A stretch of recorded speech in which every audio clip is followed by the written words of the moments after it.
Hello and welcome back to the RamsTalkPodcast. And we're here, and we've had back-to-back Sunday episodes without a game now. We feel lost, we feel confused, we don't know where to go, we don't know what to do. But thankfully, joining me today to talk all about Derby's new signing. Ooh, very exciting. We've signed a 36-year-old, and all the other news that's happened over the last sort of week or so. I've got, firstly, Adam Titley. How are you, pal? I'm good, yeah. It feels like an absolute age since we had the last match, but I'm sure they're going to come thick and fast in this final stage of the season and won't be able to catch our breath in this last month or so of the season. I'm going to say it's going to be a nice experience, isn't it, being back to the football? But yeah, I think the lack of stress the last few weeks has been very welcome. We've also got Jack Doughty. How are you, Jack? Yeah, good, mate. Just missing football, like our football anyway, because, yeah, let's not talk about yesterday's football, shall we? Yeah, it didn't go the best for Derby, although it definitely could have gone worse. But one thing we do need to talk about before we get into anything, Jack, you've been named as a manager. Yeah, man, I've been busy. I've been scheming in the background, so I'm coming for John Eustace's job one day. Maybe not anytime soon, but one day. You'll all be booing me off when we're 1-0 down at half time. I can't wait. Absolutely, yeah. Best of luck into your journey into the start of your journey into non-league management. Yeah. It's going to be very, very exciting. So yeah, we'll see what you can do and see if you can do a better job than Warren did with Derby. So to kick us off, we have to talk about Derby's new signing, don't we, Adam? Because he's come in, Eric Pieters, 36 years old, left back, centre back, very experienced, former Dutch international. Technically never retired, so he's still a Dutch international. And I've got a bit of a story about Eric Pieters. When I was a lot younger, I went on a school trip to watch Stoke, and Stoke played Man United in like the Carabao Cup or something. We all got free tickets. And at the end of the game, we got to meet the man of the match. And we walked into like this lounge at Stoke, and there was Peter Crouch, all 7'5" of him, walking across. And I was like, yes, I'm going to meet Peter Crouch. And they went, oh, no, you're not here for him. And they pointed us to some bloke called Eric Pieters. I'd never heard of him. I don't even remember him playing, but apparently he was the best player on the pitch that day. So let's hope he can bring that to Derby. But Adam, what was your reaction when you saw the news? I think it was a bit out of the blue, wasn't it? We didn't really have any rumours come about when he was announced, but I think he's one of them signings that hopefully he'll just come in as cover towards the end of matches. I think that's what he's going to be used for, isn't it? I think it's probably a little bit of a precautionary one. It might be a little bit light with left-footed defenders at the moment, especially with how unlucky we've been with injuries this season, especially in that left-back position as well. I think he's going to be a good bit of experience cover in those positions. And maybe we'll see him feature once or twice. I'm not sure how much he's actually going to play, but I think that'll all be down to the fitness and also if we get any, hopefully not, but any more injuries in this final running of the season. Jack, you feeling a bit of Effie Ambrose from this one? I just feel like we've signed the Dutch Forsyth.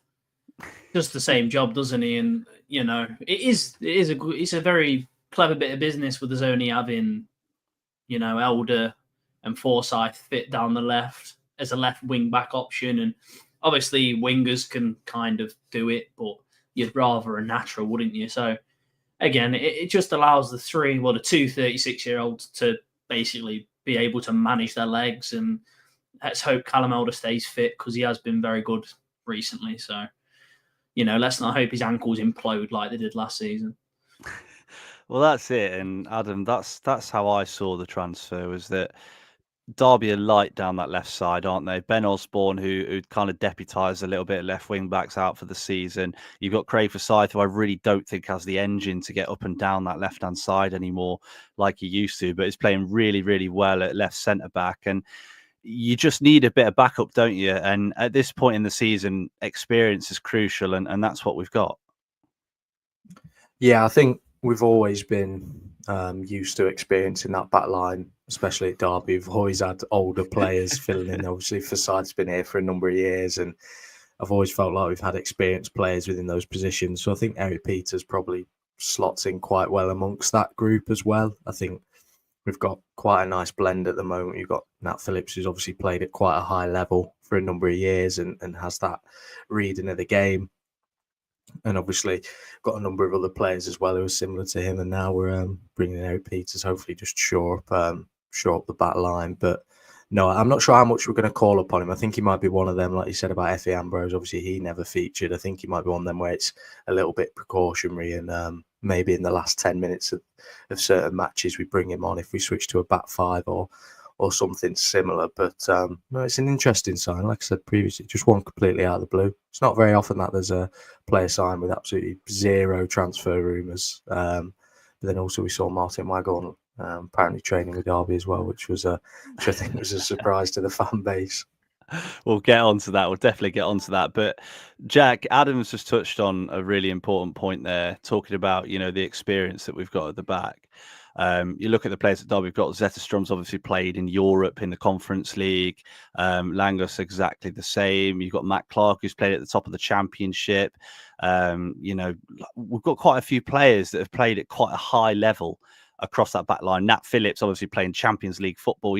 All of these players have played at a really high level, and that's got to play a part in this final run-in against teams that maybe don't have that experience.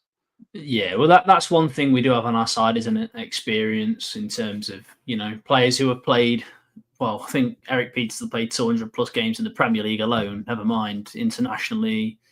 And I think he played abroad as well. So it's a combination of different things with Eric Pieters. I think when you look, I think the average age of the squad's a little bit concerning going into the new season, depending on what league we're in. Let's hope we are Championship, but that does need addressing with, these signings are very clever. They're not, 4-year deals like we've been known to do in the past, where we give players who are past it ridiculously good contracts that, it's bizarre that the fact that Jeff Hendrick and Eric Pieters have come in on these, and Kemar Roof have come in on short-term deals. They bring wealth of experience, as well as obviously Noah ran the Football League. Like they know what to do in these situations, and you just hope that bit of experience, passing that on to players who haven't experienced relegation battle before, could just be enough. I think Eric Pieters spent his Premier League career battling relegation with Stoke and Burnley, so he's definitely got the know-how. It's just a case of will that reciprocate onto the football pitch? I've got no doubt it will do. Yeah, I mean, you mentioned his experience. He started off his career at Utrecht before moving to PSV, spent 6 years there, then went to Stoke, spent 6-7 years there, then went to Amiens in France, then came back to England playing for Burnley in the Premier League as well, and then went to West Brom, and then for some reason to Luton for about 3 weeks. But Adam, he's had a good career. He's been around a bit. One of the things that I've not seen mentioned too much is the fact that Kenzo now has a Dutch friend. I mean, we've not seen the best of him in a while now. Obviously at the start of the season he looked unplayable, whereas now he seems a bit of a shadow of his former self. Could a fellow Dutch speaker and a fellow countryman make an impact on his form? Hopefully so. I think it probably impacts the team as a whole as well, with Pieters coming in, especially some of the younger pros in that team and some of the youth players that we have in and around the squad. Like we mentioned, someone who's played at a very high level, a high amount of Premier League appearances, along with also the experience of playing nationally. That will only help Kenzo Houdmine as well, someone who's familiar with obviously the national team in Holland and that. So hopefully it helps bring some confidence back to him, like you say, because I don't think we've seen the best from Houdmine for a couple of weeks. That's not a criticism. I think just more of an observation of how his form's gone throughout the season. I think he had a very good start, and then it slowly just sort of plateaued a little bit, which will happen, especially with his first season with us. But no, I think this Pieters sign does a world of good for a number of players, especially having someone come in with that experience and hopefully reading of the game and can pass on a few things to some of the younger players as well. Yeah, absolutely. That's what you got to hope for. Now, Jack, we saw yesterday, I don't even know how I'd describe it from Rob Dawson. It's probably the most clickbaity tweet I've ever seen in my whole life. I think he might have been a bit low on engagement or something like that. But Martin Waghorn's training with Derby. I saw something saying that Eustace likes to train 11v11 a lot of the time. Waghorn obviously recently retired, had a short stint at Northampton at the start of the season. I mean, we talk about experience and players to have around. He'll know a lot of the players, won't he, from last season and the other 3,000 seasons he spent at the club. Jack, do you think it'll make a positive impact having Martin Waghorn back around the group? I just think if the 11v11 rooms are true, it's clever, isn't it? Because he's still going to be somewhat fit. And again, you can't put a price on experience. If he's playing on the opposite 11 to the starting 11, if they're playing 11, first 11, second 11, if you put a young kid in there, he doesn't know the dark arts of like how to hurt a defender and how to hurt defensive lines. And obviously Waghorn, I remember watching something over pre-season where he was playing for the Professional Football Association trial games, and they was playing these young teams and he was running them completely ragged.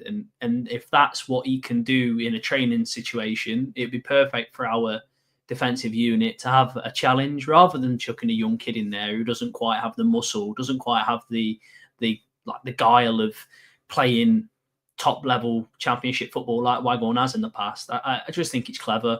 I don't want to see him play, as bad as that may sound. I hope it doesn't come to that. I just hope that we don't have a massive crisis and we're having to wheel Waghorn out for the third time. But it is a clever bit of business, and I really hope it does, like we said, impact the group in a positive way, just like it seems Jeff Hendrick's been brought in for as well. Well, that's it, Adam. And like's been mentioned already, we've brought a couple of those players into the building. Obviously, Jeff Hendrick, Eric Pieters, Kemar Roof coming in as actual playing signings. Waghorn sort of returning to the group. I mean, to be honest, I think Waghorn's probably been brought in for training because Roof's injured. That's how I'd see it. He still lives local to the area. He still goes and plays paddle all the time. As I've seen him a couple of times opposite Pride Park. But it makes sense, doesn't it, to have someone local playing? And like was mentioned already, you don't want to have a 16, 17-year-old playing against, the senior players, because in training, that's not representative, is it? And you want to have a representative training session. Is Waghorn at his best? Probably not, but he'd probably do a little bit more than some of the young lads might. Yeah, it's probably also good that he knows the club probably inside and out. I know he's obviously a player who didn't come through with us at all or anything like that, but a player who spent a number of years with us and was a part of some of them really good highs during obviously playoff campaigns, and also part of some of them lows when we were nearly relegated. So he comes with that width of experience, doesn't he? Especially at the football club. And like you say, if the rumours are true that Eustace likes to play 11v11s in training, you want to keep the players on their toes, don't you? You want to keep them match fit and within that match experience throughout these final remaining games. And Martin Waghorn will be good at that in training. And like we say, it's different training it to a 90-minute game. He can probably play in that training session and look very good. Whereas if he had to play a 90-minute match for us in the Championship, he'd probably look like Collins, mate. He'd look like Collins. He'd probably struggle a little bit. So it's smart business, and somebody who knows the club inside out. And similarly to Pieters, he can pass on that experience to a number of youth players who I presume are training with the first team as well. Some of them academy players who are making the step up in and around the first team. And a player like Martin Waghorn, who's played at a number of different clubs and obviously at Derby for a number of years, can only pass on some good knowledge to them and hopefully help keep that training level to the standards that we need for these final games. Just on the training levels as well, the realism's so important. And realistically, how many 16-year-olds play in a Championship? I can count them on one hand. It's Jude Bellingham and Chris Rigg. I think that's it in terms of young players. So for Derby to, for John Eustace, not Derby as such, but John Eustace really hammer home the realism of playing football matches. It's huge in terms of setting the precedent for how we're going to play, because like you said, you can go through the motions. The back three can just go through the motions when there's a kid chasing them. Whereas when someone like Martin Waghorn's chasing, there's intent, and that he is obviously, he's 35 now, isn't he? But there's still that presence of he is a Championship footballer. Whereas, again, when you're playing against the kid, you can sort of lean on them a little bit and they're not going to lean back in. And for me, it's very clever. In terms of a coaching perspective, it is very clever from Eustace. Yeah, absolutely. So, let's hope that can make a I guess, a bit of an impact behind the scenes. If you're counting the amount of times we've said the word experience, by the way, I'd love to hear a counter if anyone's done it, because I Be a reckon horrible shot game. Yeah, it would. It would. You'd be on the floor unconscious, I think, by now if you were doing that. Adam Lilly said Swansea away, no Yates, Waghorn 90th minute winner. I mean, there's wishful thinking, I think, and then there's that. But it would be good all the same. One thing we can talk about is a couple of the Derby players that went away on international duty. Most of them didn't play, I noticed. Mendes Lang seemed to do pretty well. Won his game to send them to the competition that they were in qualifying for. I think it was it the Gold Cup? Was the CONCACAF Gold Cup? Yeah, have a check whilst I buy some time, Jack. But as well, Ibu Adams ended up playing a couple of games as well. Some very strange teams in the African qualifying for the World Cup when we're looking at some of those squads, and it's like Ibu Adams, Derby, and then you look at someone else and they play for like Barcelona, and then next to them you've got someone for St Johnstone in Scotland. Like it's such an arrangement of players. But Adam, I think it's probably a bit of a blessing that a lot of Derby's players didn't play, even though they got called up. Sondra Langus being probably the key one, carrying his knee injury at the moment. I mean, isn't it good that, yes, the Derby players managed to go over there. They managed to get that experience and train with the national team a little bit more, which hopefully will boost their morale a little bit. But they're nice and fresh and ready to play at the midweek. Yeah, that's the key thing for us, I think, as Derby fans, isn't it? That the players that have gone away on international duty are coming back 100% fit, or at least match ready anyway. And, you know, they've kept them levels up during the international break. Whether they have featured or not, they've been training regularly at a high level. And yeah, that's the key thing for us. I think it's always the little worry that when players go away on international duty, they'll come back injured. I think every football fan worries about that. But especially with the key running that we've got now and the uphill battle that we've got, I think it's really positive that they're coming back 100% fit and with no little injuries. I think that's going to be key for us. I think we might have to see a little bit of a rotation based off obviously the players who have featured during the international break with a little bit of fatigue and with the travelling and so forth. But I think coming up against Preston, we should have a pretty strong 11 for the players that we do have fit going into it. Yeah, well, that's a great segue there, Adam, because we've got a bit of a Preston preview from JollyOllie, who we had on earlier in the season. Really good lad. And he's going to tell us all about Preston. This was sent to us before their FA Cup game today, which they lost 3-0 to Villa. I think the scoreline probably flattered Villa a little bit. I watched that game and I thought Preston actually played pretty well. So let's hear what Ollie's got to say about Preston and how he sees it going in midweek. Talk podcast for once again inviting me on. Today I'm going to be giving you my thoughts ahead of our game on Wednesday night. So, how have we been looking so far this season? I'd say for Preston North End, it has literally been the standard season. This is the norm, finishing between 14th and 10th season after season, mid-table championship. That is just where we've managed to cement ourselves over the last few years. Although the style of play has definitely improved under Paul Heckingbottom and Stuart McCall. Of obviously Ryan Lowe leaving us after the first game, which was against Sheffield United, and then obviously we're bringing in Heckingbottom and Stuart McCall, and he's definitely, obviously new managers need time, but you can slowly see an improvement. Under Ryan Lowe, you would see a Preston side that would literally just sit back and defend for 90 minutes and trying to hit you on the break, which was very boring style. But under Heckingbottom, don't get me wrong, we still do that from time to time, depending on what opposition we're against. If we're against a better side than us with obvious better qualities than us, then obviously we'll try something different. But he's tried to get us playing more, moving the ball around more, pushing us higher up the pitch, which obviously is a massive change for Preston fans compared to Ryan Lowe. Of course, that may just be the normal tactics for any other standard Preston team, but for Ryan Lowe, for the past couple of years, we've had such a boring style of football to watch. It's just been a massive improvement as soon as Heckingbottom has come in, and I think it's definitely something to build on next season. It's looking like there's a mid-table finish for us this season, as usual. I don't expect anything else really, seeing that most Preston fans have literally just called off the season now, only with like 8 games to go. And obviously with our big FA Cup quarter-final game, that's the main priority now. So we'll talk about that in a few moments, but I just want to talk about weaknesses in our squad and potentially areas where you could exploit us. I'd definitely say if you've got a big target man, any good aerial threats, crosses coming in, don't get me wrong, there's teams have the bad days and the good days, and it really just depends on what Preston team turns up on the day. And I know you hear that a lot in football. One week you could be playing like prime Barcelona, and then the next you're the worst team in the world.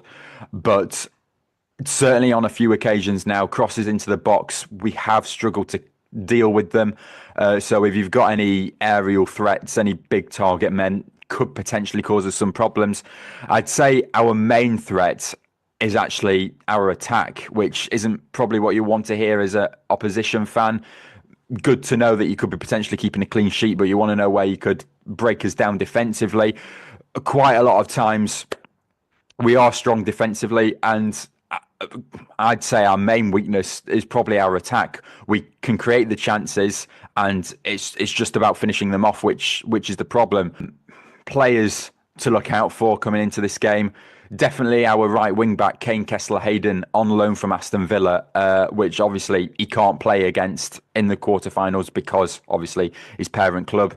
And that means that he will be fresh and ready to go for Wednesday night, which is a big boost for us, I suppose. Shame that he can't play for us in the cup game. But I suppose most teams will know loan players from the Premier League never fall in love with a loan player and all that. They genuinely are normally the best player on your team when you get a loan signing like that. And he's literally got everything at such a young age. He's almost a complete player. He's pace, dribbling, defending, getting up the pitch, crosses into the box, just everything. He is our best player by far this season. I would say he is better getting up the pitch than he is defensively, but he's good at everything. Another player to look out for is Stefan Tordarsson, our Icelandic midfielder, who we actually got in to replace our long-serving captain Alan Brown, who left at the beginning of the season, which obviously was always going to be big boots to fill. And for me, it's taken a few months to get used to him. There was a few fans that said, no, I like this guy from day one. But for me, it was like he didn't put a foot wrong, but he didn't really do anything to impact the game. He was just there making up numbers, if that makes sense. But I've started to notice him a lot more recently. That's probably it. He was just quiet in games, not necessarily doing anything wrong, but now he's actually taking part in the game, and his balls, his long range balls are just perfect. Like 9 times out of 10, he'll pick out a pass from complete opposite side of the pitch, and he'll get it bang on the money, which we have been missing a player like that for some time, actually, because we'll just pass it around, and it will take ages for us to get the ball from one side to the other. We'd have to pass it through our defence and then go opposite to our opposite side. But Stefan Tordarsson can just play that pass one time and get the play going, and that's under Heckingbottom. I think a player that's going to Heckingbottom's going to really like, and the player is going to really excel under a manager like Heckingbottom. I think they're the perfect match, and I can't wait to see what they can do together next season. But coming into our score prediction now, and this is where I am going to mention, obviously we've got our FA Cup quarter-final game against Aston Villa, which I hope we are going to be putting our all into, which means we're probably going to be quite leggy coming on to Wednesday night, which is why I'm going to go for a goalless draw. It is not going to be the prettiest game for me. I think it's going to be a lot like Luton Town when we played Luton Town away, which was a very frustrating game for both home and away fans. So I'd say, be wary that you could be in for a very frustrating night. I do think we will just sit back and defend, considering we are the away side as well. and we probably will be, as I said, tired from our cup game. So those are my thoughts ahead of the game. Thank you once again for the Rams Talk podcast for having me on, and obviously you're currently sitting in the final relegation spot, so good luck for the rest of the season. I hope you guys do stage a survival. I think that's the first 0-0 prediction we've ever had. I can't remember ever having a 0-0. I don't know about you, Jack. I genuinely can't remember anyone ever saying that. But it's definitely very interesting. Thank you very much to Ollie for sending his thoughts in. I mean, yeah, I think it's good that they've played that game today. I really hope they'll be leggy, Jack. Do you think that gives Derby a bit of an advantage? I think it gives us an edge, doesn't it? Especially, obviously, with their goalkeeping situation at the moment as well. Obviously, I watched the game earlier and I thought maybe he could have done better with a couple of them mine. But I think, when he's talking about strengths, I think their left back, Magoma, the lad on loan from Brentford, was excellent in that game today. And he has got some serious pace. He was up and down the left-hand side perfectly, adequate against the Premier League outfit who put a very strong team out. I think when we look through the Preston side, is the pace in their back three.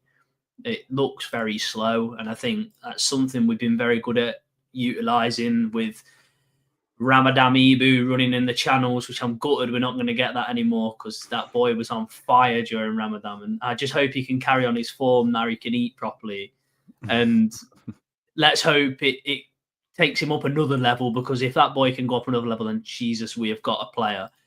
And I say the Eustace system does suit this 3-5-2 that we play against a lot, and I think our 3-5-2 is very similar, but we utilise more of a three-man attack, a three-pronged attack with obviously Harness playing to one side, running channels, Yates doing an ungodly amount of work, and Ibu Adams is just a revelation higher up the pitch. I didn't expect that to work, but fair play, it has. So I think and as well, just quickly, that Icelandic midfielder, was he the one we was linked with in the summer? It wasn't it? Yeah, I think it was. So let's just hope our lone player in midfield cuts the mustard like he has been, and we'll be fine. I think they've spent a lot today. And this is what I said about Plymouth as well. They've spent a lot in this cup run, and now what have they got to play for? And let's hope it's nothing. The swimming shorts are out. They've already got a few sangrias down them, and we can turn over a 2-3-0 win and get ourselves above that dotted line. And if we do get above it, I don't see us dropping below again. Yeah, and maybe I'm a 5-year-old, but it did crack me up when Ollie was talking about Thor Darson's balls. I was like, wow, never done that on the preview before. That's detail I didn't expect. But Adam, like we've mentioned already, it's taken a lot out of them today. Preston, you could see they were dead on their feet at the end, but their best player, right wing back, they've got a really good player at left wing back. They're going to use that width. Derby are going to have to be switched on, aren't they? And they're going to have to try and get in behind them and use that as an advantage. Yeah, I think they did it well. They did it well in the first half of the return fixture earlier on the season. If I remember correctly, they swung a ball in from the left and met the header and just completely put it in the bottom corner. I think it was. I tried to put that game out of my mind. It was one of the worst I've watched all season. I was absolutely soaked, and it was just a really, really poor game of football. So I'm hoping this game on Wednesday night is nothing like that one at Deepdale earlier on the season. It was tough, but no, yeah. If Preston go to look out wide, then hopefully we've got the experience in covering those positions to deal with that. But I think it's going to be a little bit of a game with a couple of goals. I think early on in the season, like I mentioned, both sides sort of cancelled each other out, and it was bogged down in that time, and we couldn't really do anything away from home. And we got a little bit of fortune with Yates being completely on his own in behind from a free kick. And there wasn't a lot of quality in that game, so I'm hoping it's going to be completely different on Wednesday night. Well, that's it. And if you've got a score prediction, please leave it in the comments now. But I'm going to go to the lads first. Jack, Derby, great run of form. 2 weeks might have knocked a little bit of momentum out of this team, but they're playing against Preston on Wednesday night. How do you see it going? I just see us winning. I think the confidence should be flowing now. Like, to come back, well, not to come back, but to drop a 2-goal lead like we did at Plymouth last time out and then still find a way of winning. It just shows this Derby side's been galvanised. I think we'll be okay. I can see this being the turning point where we do get above the dotted line. I am going to go 3-1 Derby. I think we'll go 2-0 up. They'll chuck bodies at it. We'll get a bit nervy. We'll score late. Round it off in style. I can't tell you the goal scorers, but Marcus Harness might score all 3. You have to give us goal scorers, Jack. It's the rules. Marcus Harness will go. He hasn't scored yet, has he? Nat Phillips from a corner or a free kick. And do you know what? Let's give the defenders more love because they seem to score all our goals. We'll go Callum Elder if he's fit. It's about time the Aussie boomerang got one, and this is the one. He's going to score an absolute screamer. I can feel it. I hope you're right. Adam, how do you see it going, mate? I'm going to stay optimistic and go with the 2-0 Derby win. Like Ollie said, I think Preston are going to sit deep and we'll come away with 2 goals. One from a set piece. I'll go Matt Clark. Similar to the last goal he scored for us on the midweek game. And then I'll go with Marcus Harness to continue his good form and hopefully 3 points, which sees us above the relegation zone and by 2 clear goals as well. I'm going to go with ye old 2-1, the goal hanger special. I think they're going to score very early on. I think they're going to want to bounce back from a little bit of a battering from Villa in the last half an hour. But I think Derby are going to come back when their legs get tired. And towards the end of the game, our fresh players will hopefully make a difference. And yeah, I think Marcus Harness will probably score again because he seems the best player on the planet right now. And who else can score? Jeff Hendrick, why not? Jeff Hendrick off the bench is going to score the winner. He's going to smack one in. I know, it's That's crazy. More rogue than Callum Elder, that. Yeah, I think it is as well. So we've got a couple in the comments as well. Jim says Derby are going to win 3-1. And Adam really says 1-0 to Derby with Nat Phillips getting the goal. So bit of a shorter episode today. The reason for that is nothing has happened. But after Wednesday, something will have happened and we'll have loads of talking points back for you on Thursday as well. So we're looking forward to that. So if you did enjoy, please do leave a like. Please do subscribe. Please do give us a rating if you're on Spotify, Apple Pods, all of that sort of stuff. We really appreciate it. And it does genuinely make a huge difference when we get them as well. We can always see that more people find us when we get good ratings. So we'd really be appreciative of that. So yeah. Thank you very much for listening. It's goodbye from me.